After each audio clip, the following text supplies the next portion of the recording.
So we launched February 15th. We hit our first year's sales targets in 3 weeks, sold out of our top 15 styles in 4 weeks. It was complete craziness. One of the things that we attribute to our success is Eyewear retailer Warby Parker has been a pioneer since its founding in 2010. Under 30, looking at Warby Parker, the trendy eyewear. I'm Neil Blumenthal, one of the guys that started Warby Parker and currently serve as its co-CEO. What would be your advice for the entrepreneurs listening? my number one piece of advice is You're listening to the Erika Taught Me podcast, the number one business podcast in the US, where we talk about entrepreneurship, money, and how to improve your life and achieve success. I'm your host, Erika Kullberg. I'm a lawyer and personal finance expert with over 20 million followers on social media. Today, I'm talking to one of the founders of Warby Parker, Neil Blumenthal. Warby Parker not only offers designer eyewear that's affordable, but they also distribute a pair of glasses to someone in need for every pair that is sold. And in 2022, they grossed over $600 million in revenue. This all came from an idea Neil and his classmates had when they were in school together. We're going to learn about his journey, and he also gives the number one piece of advice that he would give to all entrepreneurs and gives us the 3 most important skills that a successful leader needs to have. This is an inspiring story of resilience and hard work, and I'm super excited to share it with you.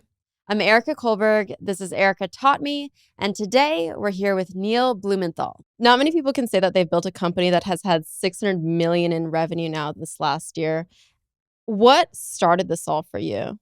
so Warby Parker's journey really started in business school. It's getting my MBA and met 3 super dynamic guys, Dave, Jeff, and Andy.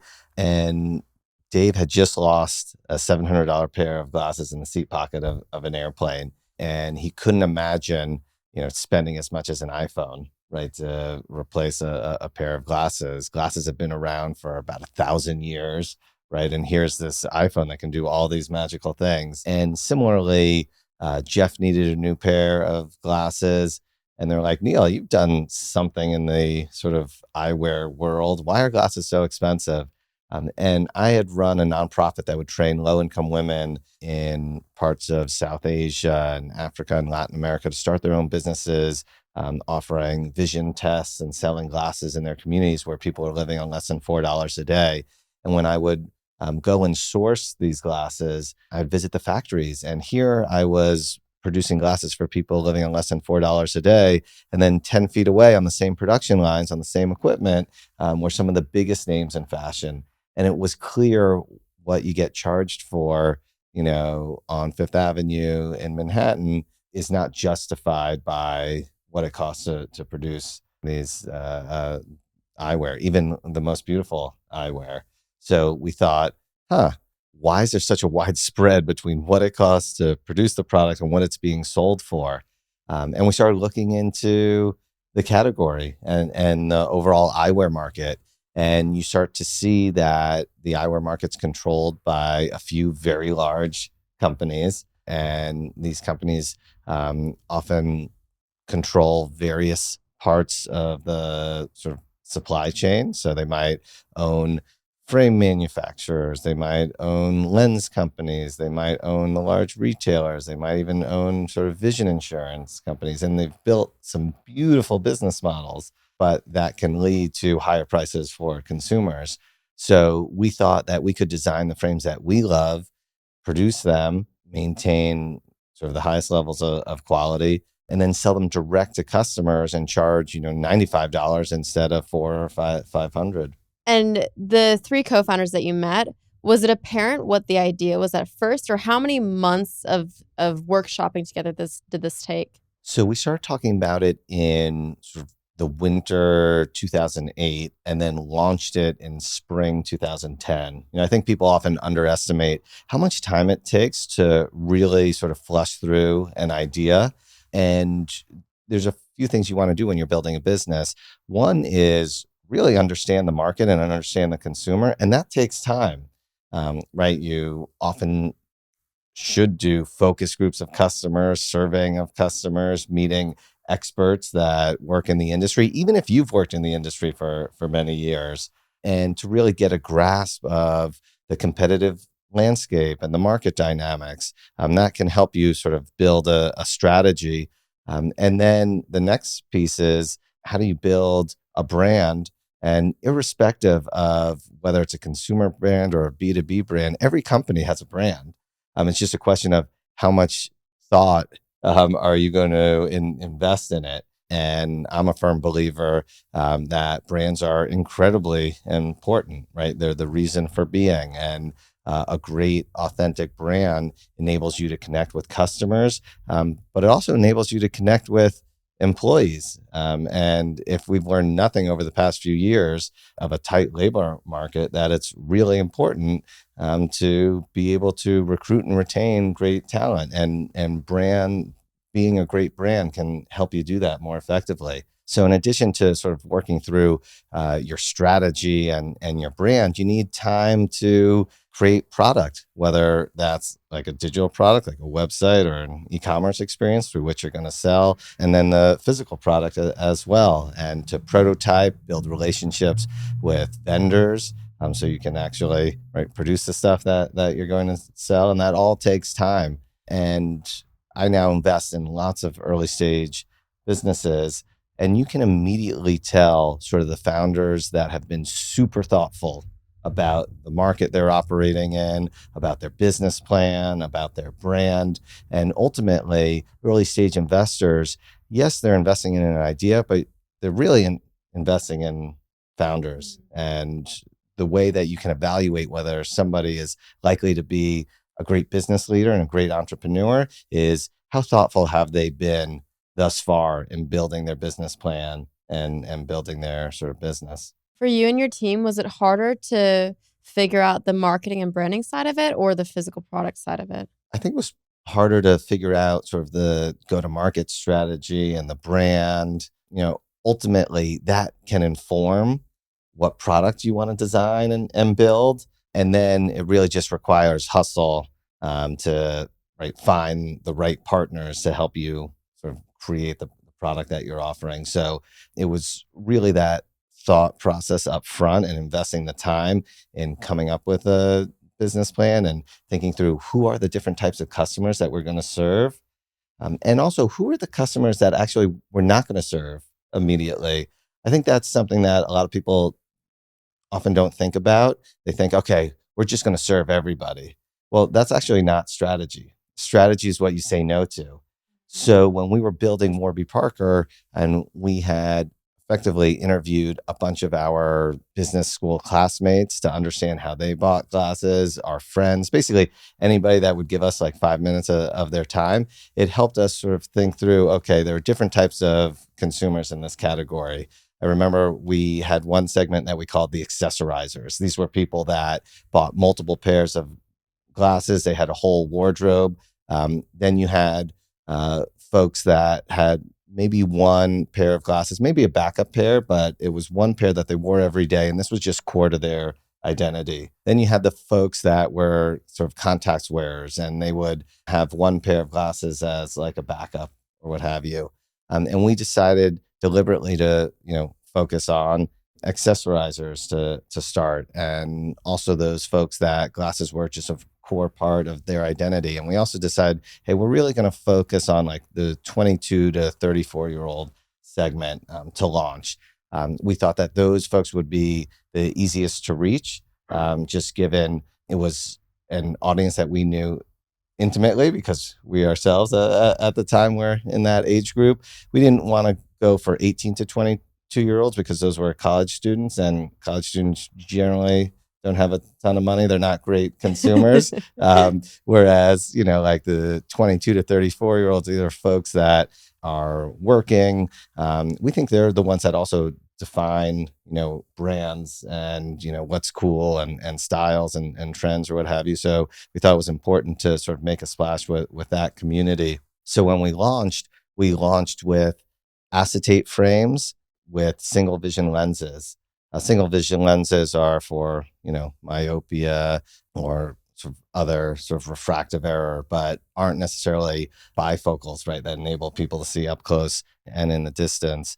And by sort of focusing on just one material type and one lens type, that also sort of helped us avoid a lot of complexity, right? We Mhm. could sort of focus our efforts on certain manufacturers. We could really hone our marketing message. We could have one price point, right? $95 that we became known for, which really helped sort of a message proliferate when it's simple and easy to understand and as repeatable.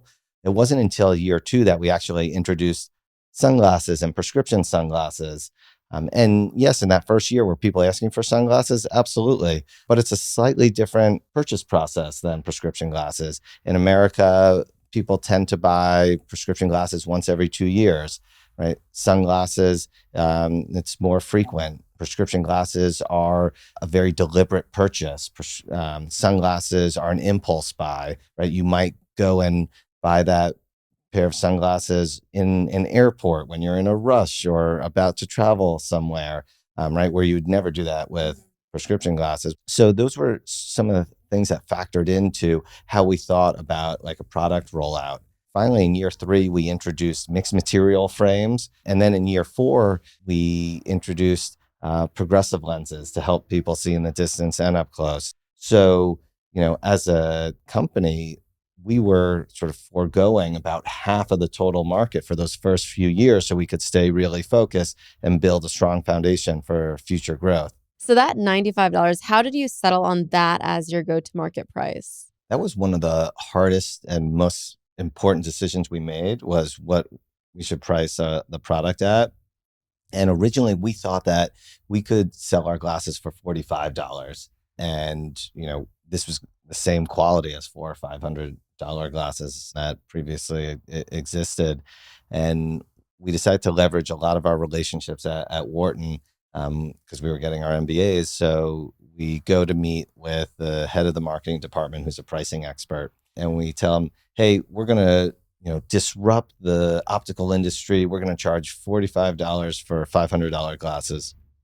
And he kind of laughed and looked at us and said, I don't think this is going to work. He said, listen, $45 is just outside the realm of believability, right? Price is the biggest indicator of quality.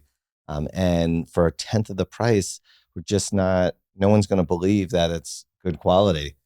So we walked out of that meeting pretty deflated. And, building a business is just a roller coaster of emotions. And there are moments where you're on top of the world. This happened to be one of those moments that, right, we were at the bottom of the world.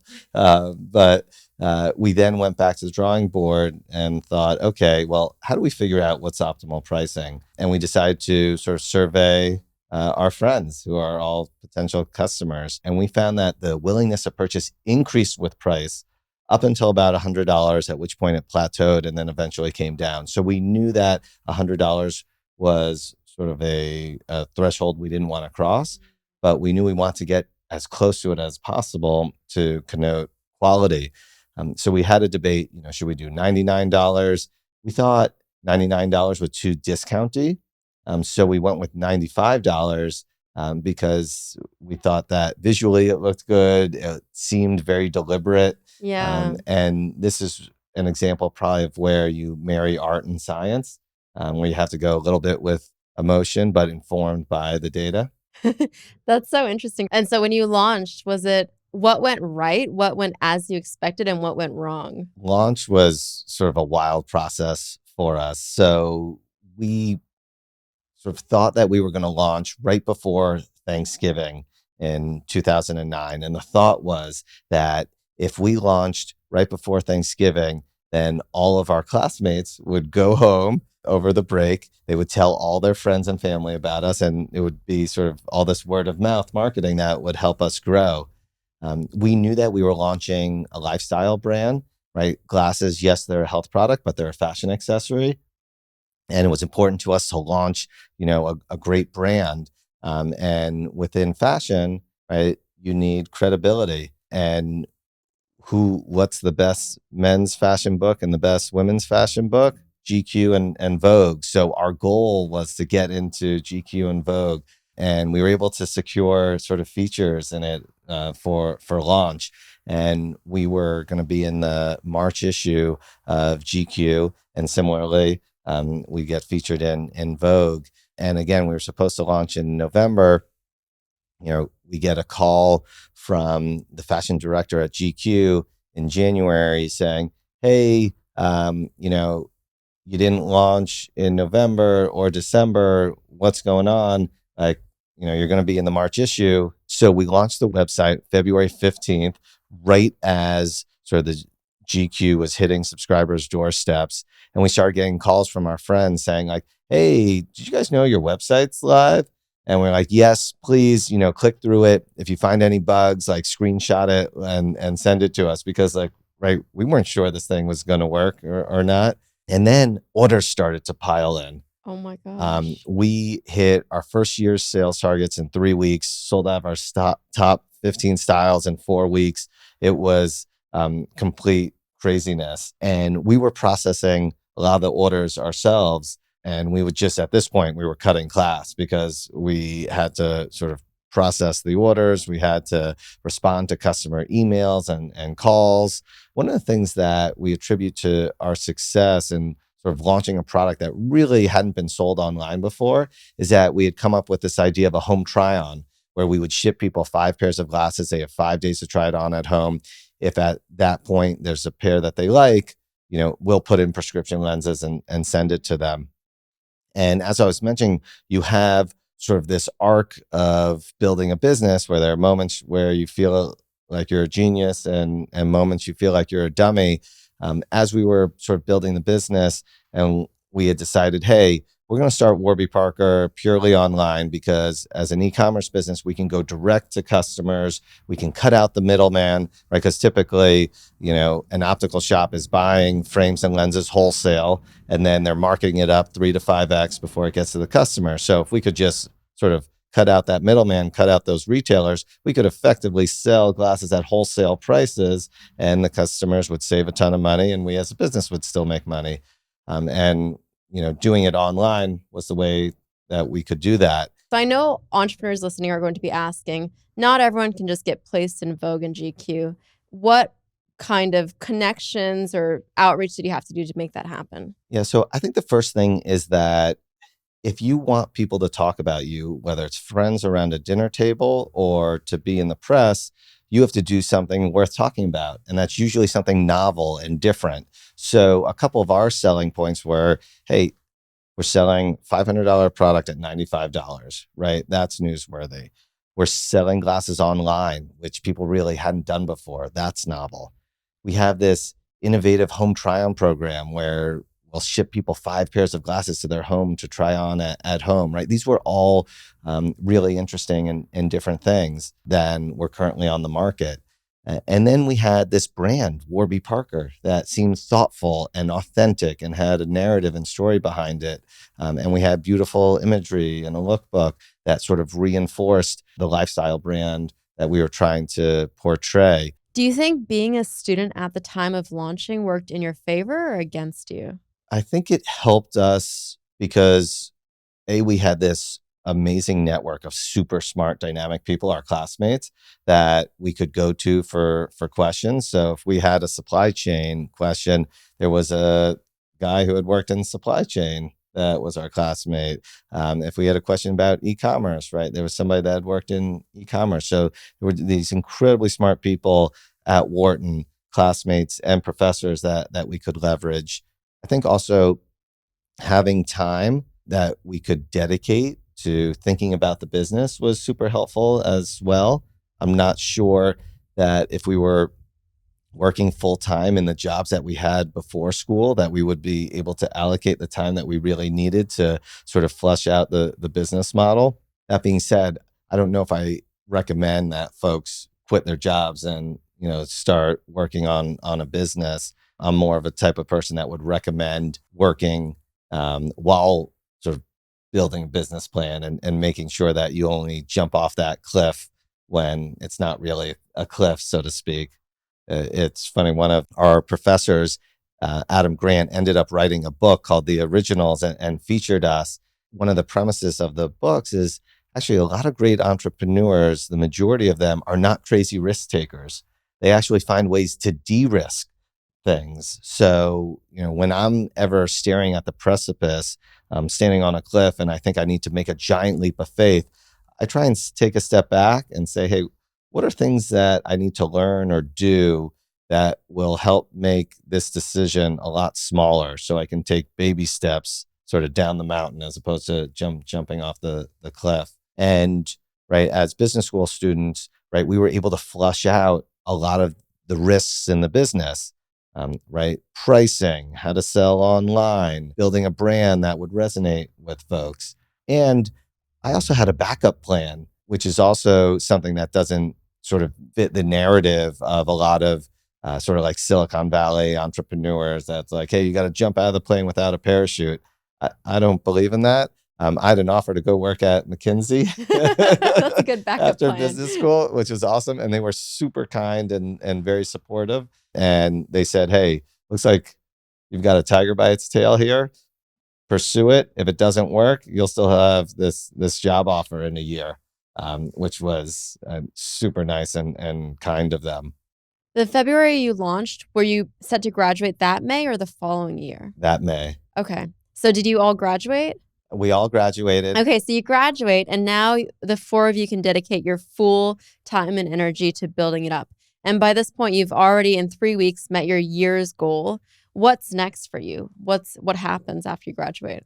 So we had made the decision that it made sense to move back to the city, New York City, because New York is the fashion capital of the world. We think it's the sort of capital for brands, for media, financial capital of the world. Just amazing place to build a business, especially the type of business that we were building. The big things were, how do we start to scale with integrity? And we think about that a lot. How do we, continue to make the right investments that will create an increasingly better customer experience? One of the things that I tell the team all the time is that happiness equals reality minus expectations.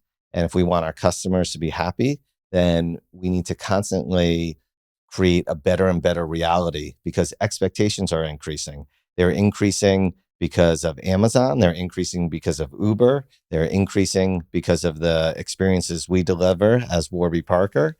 And so we just need to be constantly getting better and better.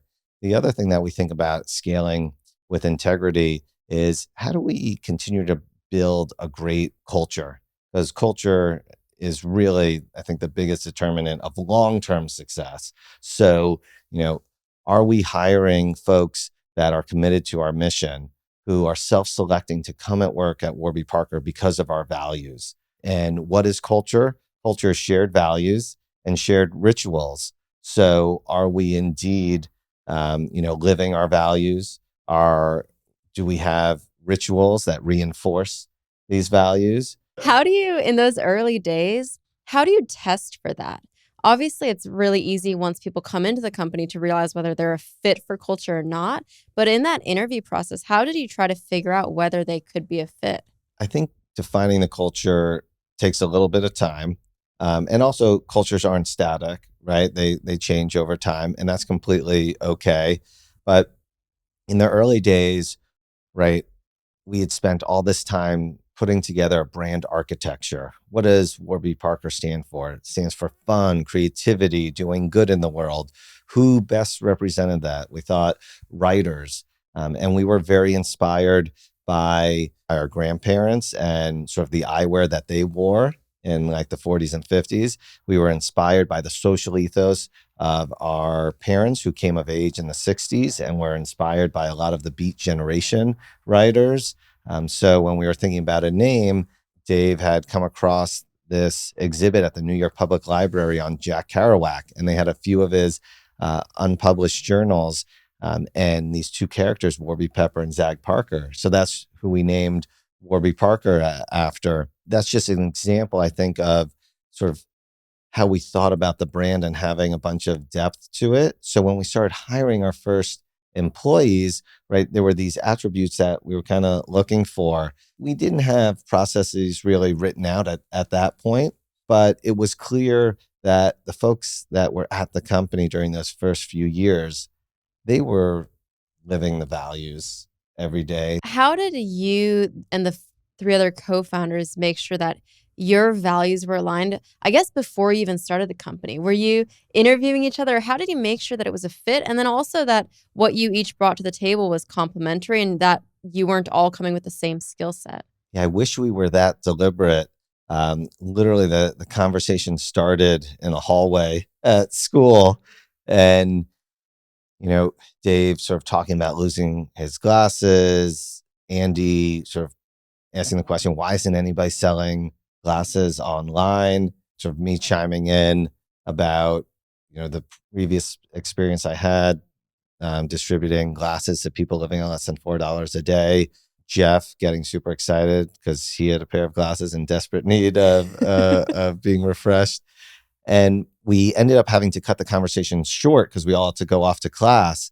And then later that evening, I was having trouble sleeping because I was just thinking about the idea. And when you have that an idea and you just, right, it's running through your head like crazy.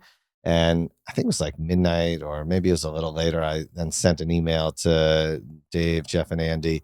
And 15 minutes later, Dave responded. And then Jeff responded and Andy responded. Sure enough, everybody was thinking about this. It was like, hey, we should continue this conversation. So we decided the next night to go to a bar and talk about it over a beer. And I think that conversation was very sort of formative in building our relationship, but also just building the culture of Warby Parker. It wasn't deliberate, but we kind of said, hey, should we do this? Should we explore it some more? And everybody was like, yeah, well, this is a super interesting idea. It could be, a big business. And then we sort of said, lots of people work on businesses and they, it leads to fights and situations where people become enemies pretty quickly. And we all agreed that we're not going to let that happen to us. And no matter what, we were going to, put our friendships first. And we literally toasted to that. And we also sort of decided, hey, it's one thing to say this, but we know there's lots of really smart founders that have said the same thing, but have quickly, had their friendships deteriorate and become enemies. What are we going to do to prevent that? And of course, being at business school, there would be a management class and we'd learn about 360 reviews and, what are ways to create high performing teams. And we decided that every week we'd go back to that same bar, we'd have a drink and we would give each other feedback. And it would have nothing to do with sort of the business planning that we were doing, but more on how we were working with one another. That's one of those things that, if you invest in the relationship and invest in sort of these structured mechanisms like allocating time for feedback, right, you can sort of prevent things from becoming big issues. And in the process, really strengthen a working relationship. So that led, I think, to a really sort of tight sort of working relationship between the four of us. And it ended up leading to one of our sort of values, which is presume positive intent, because it's human nature to always assume the worst. But, if somebody's working at Warby Parker, they've come here because of our mission. They're here for good intentions. And we want to create an environment that there's debate and people can disagree. And we think that actually will lead to the best decisions and the best outcomes. So question each other's ideas, question an analysis, but don't question somebody's intention. But even with that being said, it is always hard to give any type of constructive feedback. What would you say was the hardest feedback that you had to give to one of the co-founders? Now it's because we created these processes of this space to do it in, it's now sort of we've normalized it. So it's not sort of uncomfortable. I remember sort of chatting through, hey, who's going to continue to run the business going forward? And that was a relatively easy discussion. The business was sort of off to the races. Dave and I sort of mentioned, hey, we wanted to continue to work on it post-graduation. Jeff had actually committed to go back to the private equity fund that he was working at before school because they were actually paying for his MBA. He would then go on to start Harry's, the razor business. And Andy was really excited about the startup world, but from an investor perspective. And he went to work in venture capital and started his own fund, Elephant Partners, that has over $1 billion under management. I think having those conversations really helped us understand each other's sort of personal situations, but also what really drove us. Correct me if I'm wrong. I assume when you started, it was a 25% to each person split.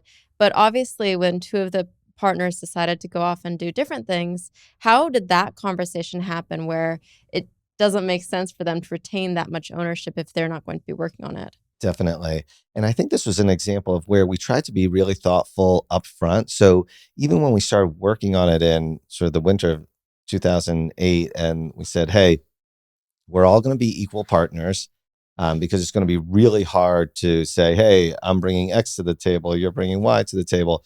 We're all going to put in the same amount of capital. And we actually created a vesting schedule while we were at school until we graduated to say, hey, if everybody continues to work on the business up until graduation, we'll be each 25% sort of owners and split it between the four of us. But if for whatever reason somebody stops working on it, then the vesting stops and everybody else continues to vest. While that didn't happen, the point is like we were thinking through these different scenarios. And I think that created trust between us.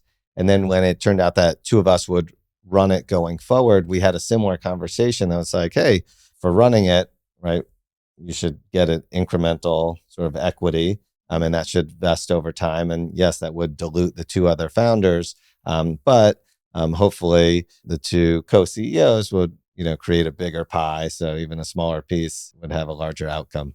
So going back to that first 3-week period where you met your year-long target in 3 weeks, I imagine from there, was the growth kind of exponential from there? Or how did that growth trajectory look over the next 5, 10 years?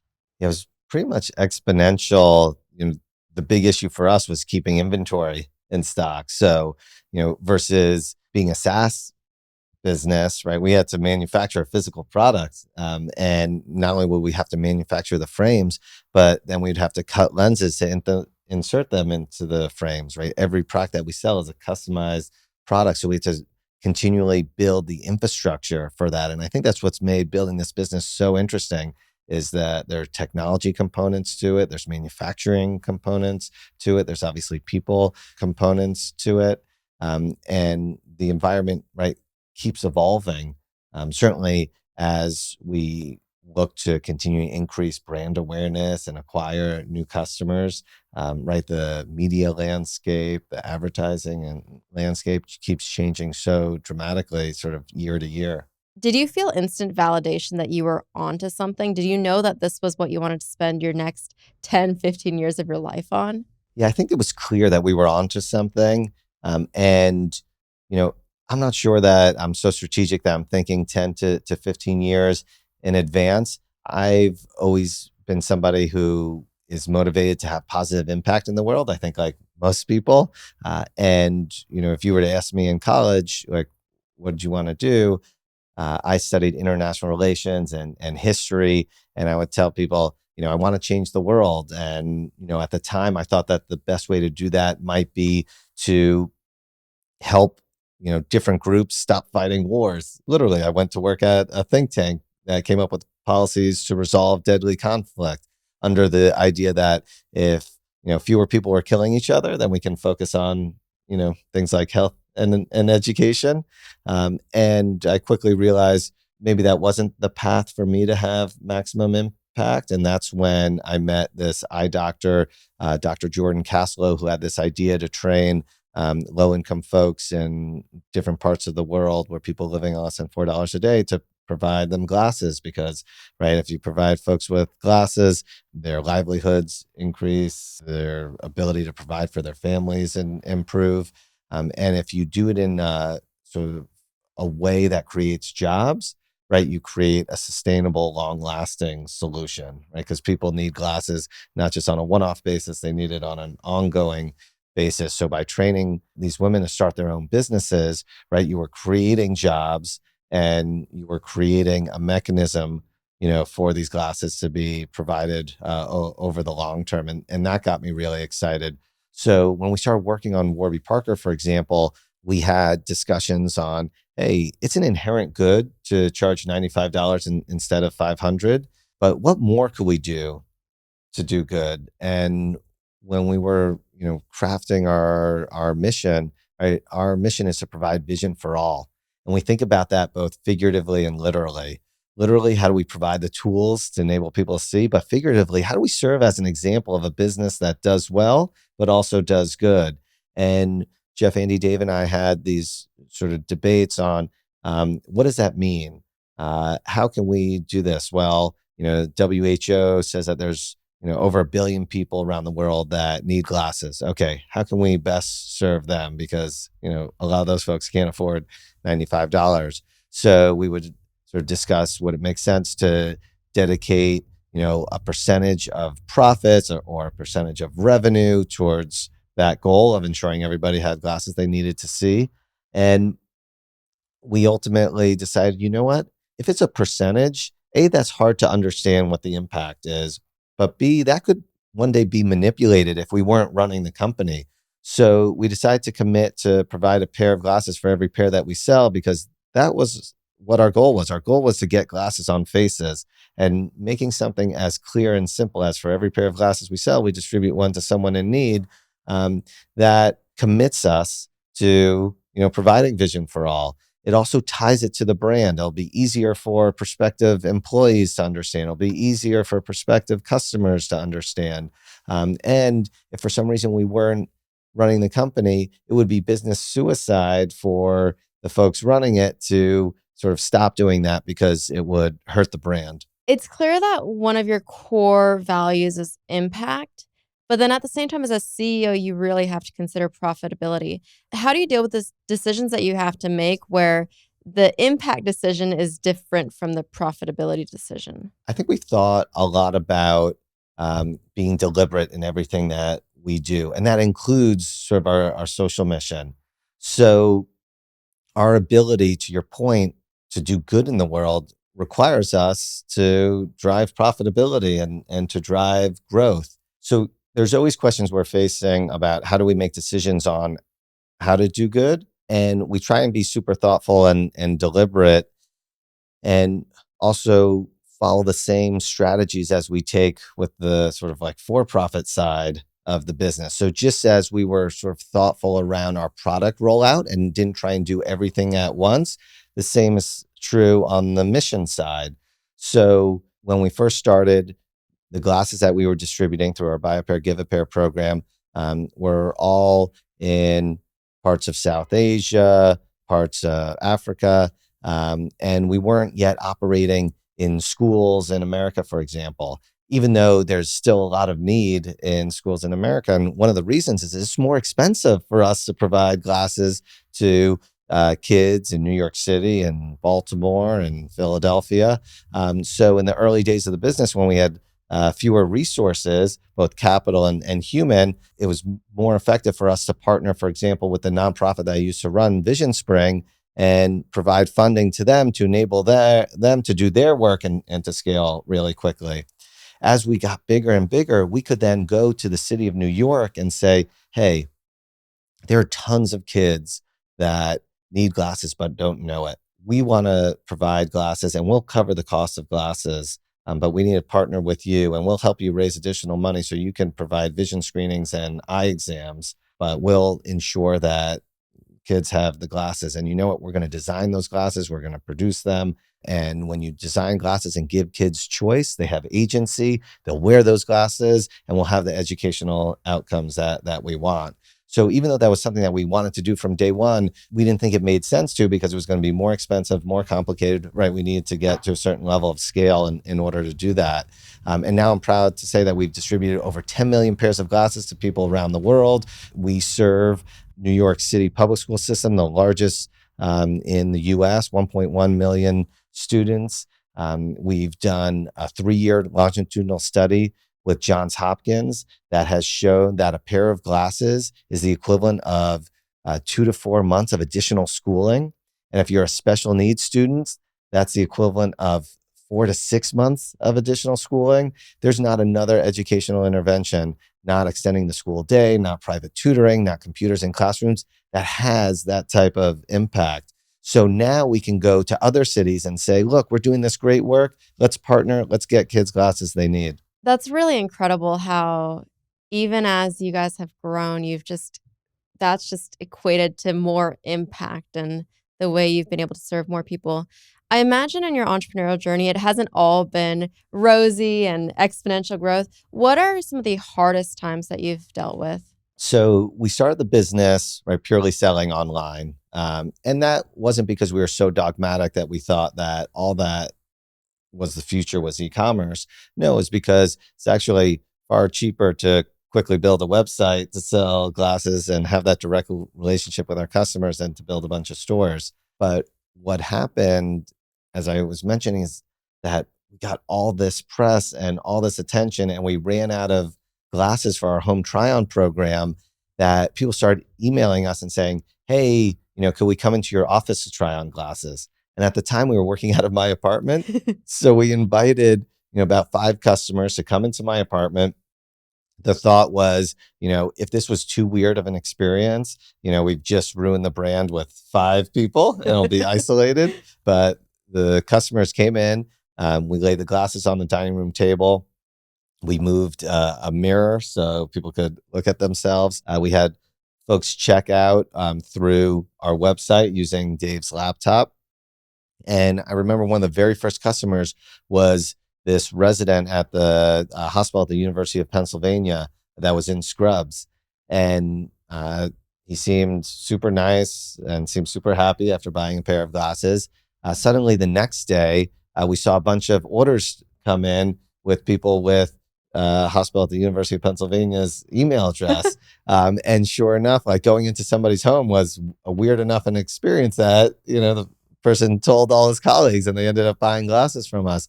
So when we moved into a proper office, after we graduated and we moved back to New York and we got an office, we specifically selected Union Square, so 16th Street and Union Square West, because it was easily accessible by subway, and it would be easily accessible for customers because we decided to create a showroom in the office.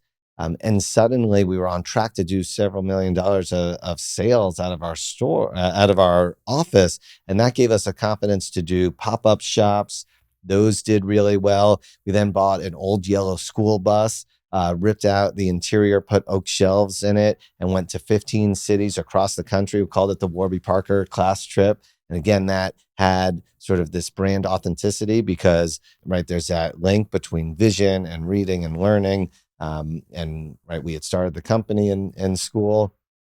After that, we suddenly had a bunch of data on what intersections in different cities, the bus did the best in and where we should open up stores. So, for example, the bus did really well in Georgetown on Emmon, Wisconsin. We now have a store on Emmon, Wisconsin. But we did all these things to learn about retail and bricks and mortar retail and sort of de-risk our journey into retail. But it's kind of the opposite of what you originally thought, where it was going to be all online. Definitely. I mean, we built the business really online, but the real business model was just about direct to consumer relationships, right? If we own that relationship, we can ensure that the customer experience is awesome because it's our own employees and our own digital experiences that we're creating that are fostering that customer experience. But even more importantly, we're controlling pricing and the margins to ensure that those customers are getting incredible value. What was difficult about that? What made that retail growth process hard? Certainly difficult, right? How do you identify the right locations? For us, our e-commerce business, right, provided a guide because we're able to sort of see where our e-commerce customers are. And if we know where they are, we can assume that some of those folks would love to go into a store, or maybe their neighbors would want to go into a store. We had our data science team actually build a model that had a bunch of different data sources in it that we could enter any address in the US and we'd get a projection of sales with a confidence interval So we would use data to inform some of the real estate strategy, and then just, manage these stores and hire sort of the best and brightest to really create these special experiences for folks. We were talking off camera earlier about how I got LASIK, so I don't have a need for glasses anymore. Do you feel pressure like that you can never get LASIK? You have to wear glasses for the rest of your life? We're actually working on a procedure to reverse LASIK. Sign me up. No, I'm just kidding. But honestly, you have to, as part of the brand, you have to wear your Warby Parkers. Definitely, I gotta advertise. But it's been fun building like two new areas of the business and that are relatively new for us. One is sort of contacts, and that business has been growing the last 2 years over 80% year over year. But then also getting into sort of eye care, and we now employ close to 200 optometrists across the U.S. and Canada, where we're now able to offer comprehensive eye exams. But we've also been investing in telehealth, and we built a virtual vision test that enables folks, if they think their prescription hasn't changed, to do a simple visual acuity and a vision test from their home. And we're able to, write them a new glasses or contacts prescription. And that's really exciting. I think we get excited about sort of leveraging technology to help people's health and to make accessing eye care sort of more affordable and accessible and more convenient.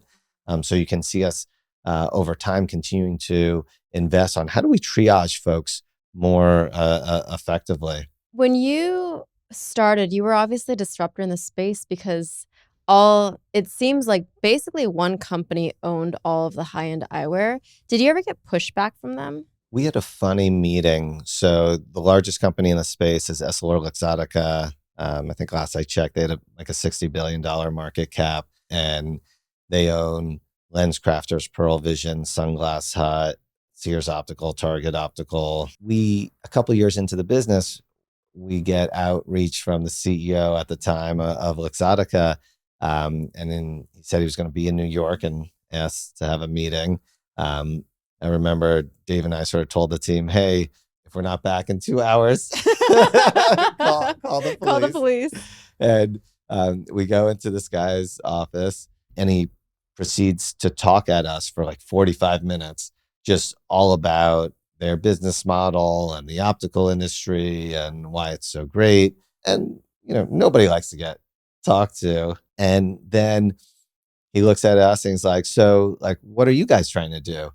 And I looked at him and like half jokingly, I was like, oh, we're trying to build the world's biggest optical company. And I laughed as I was saying it, but he didn't think it was very funny. And needless to say, there was never a follow-up meeting Oh my after gosh. that. But What about like competitors? Because I'm sure since people saw the success of this affordable eyewear, other people saw the opportunity there. How are you always thinking about staying ahead of the competitors? yeah, so we've seen tons of copycats emerge in the US, internationally. And I used to have a really visceral negative reaction to it, right? Because you feel like somebody's stealing your ideas Yeah. and your blood, sweat, and tears. One of the things that I've learned, and a lot of people have sort of reinforced this to me, is that ideas are one thing. Like it's really all about execution. I think it was Einstein who said, ideas without action is hallucination.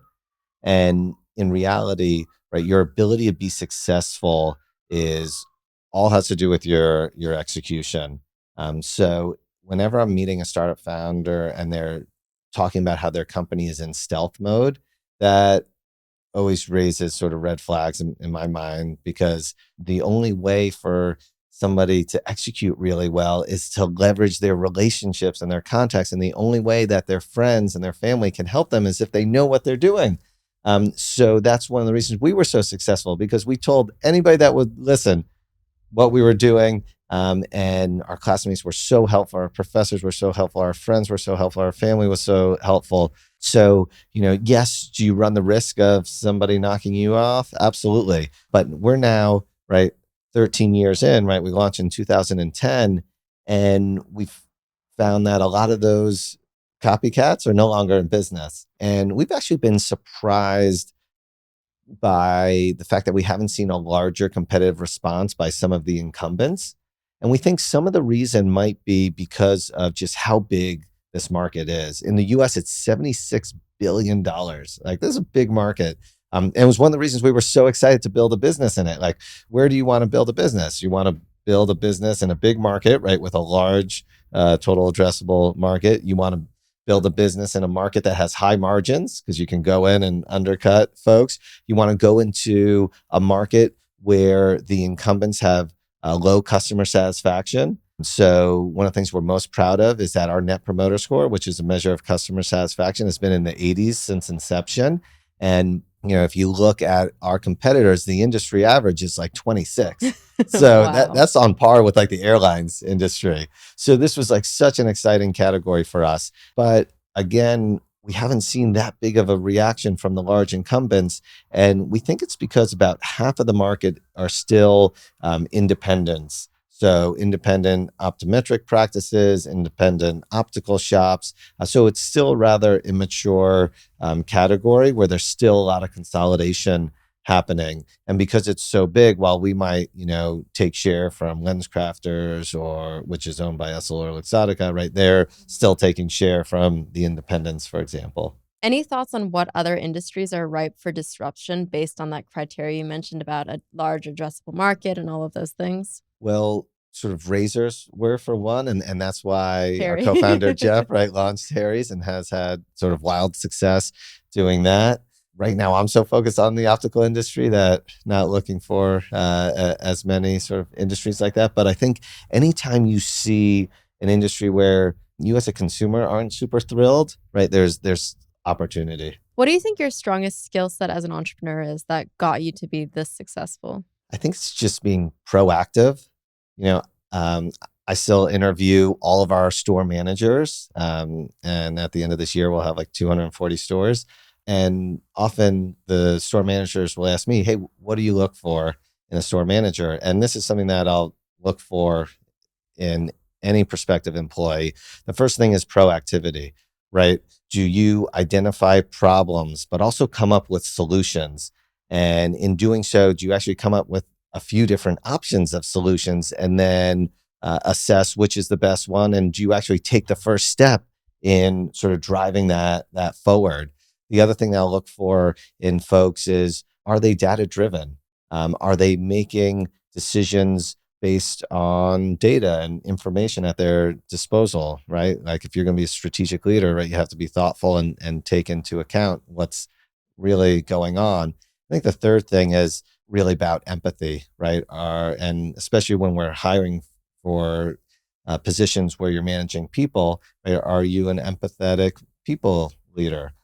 Because we all know that to get the best out of folks, you really have to understand what drives them and help sort of motivate them to their best. What about the execution side? Because obviously the idea we all know was good, but something about the way you and your co-founders executed it was perfect. What do you think you did right on the execution side? I think really investing in a brand that had depth and resonated with folks was super helpful. I think getting the product right, right from a design aesthetic standpoint, but from a pricing standpoint, from a quality perspective. I think the other piece was, just really staying laser focused on that customer experience. And, if you were to ask anybody at Warby Parker, what's the most important metric? They would tell you Net Promoter Score, because it's a proxy for customer satisfaction. And we know for long-term success, if our customers are happy, they'll come back to us, they'll tell others about us, and we'll be successful. So that's our number one priority. Now, I also know that if we're going to be customer focused, we need to be employee focused, right? And to be employee focused, you have to be mission driven. So I think that was also helpful to have a very clear mission, strong values that helps us hire and retain great people, that in turn great customer experiences. I know a lot of entrepreneurs really look up to you and admire the business that you and your partners have built. What would be your advice for the entrepreneurs listening? My number one piece of advice is to really take your time to de-risk your business idea before investing too much time and money into it. So that old adage, walk before you run, right? Before you quit your job, really spend time to understand what market are you going into? Where are there pockets of value? If it's a new technology, is it really viable? And how much are you going to have to invest into it? Have others tried it before? If so, why did they fail? Because right, none of us have truly original ideas, right? People have had ideas, they just haven't necessarily executed at the level that would make something sort of a successful business that would box you out from, going into whatever idea one wants to pursue. I like that. So we have a little closing tradition. The podcast is called Erika Taught Me, but really today is all about Neil taught me. So what do you want people to walk away being able to say, Neil taught me this? I'd love for people to realize that you can do well and do good. And I hope that Warby Parker is an inspiration to others, that it's a false choice of, profits over people or profits over impact, that they're not mutually exclusive, and they're actually quite complementary. Thank you so much. This was amazing. Thank you. This was a lot of fun. If you want to learn more about Warby Parker, you can go to their website using the link in the show notes. And if you've enjoyed the podcast, please take a moment to leave a review. It really helps support the work that we're doing. Thanks for listening, and I'll talk to you next Tuesday on a brand new episode of Erika Taught Me.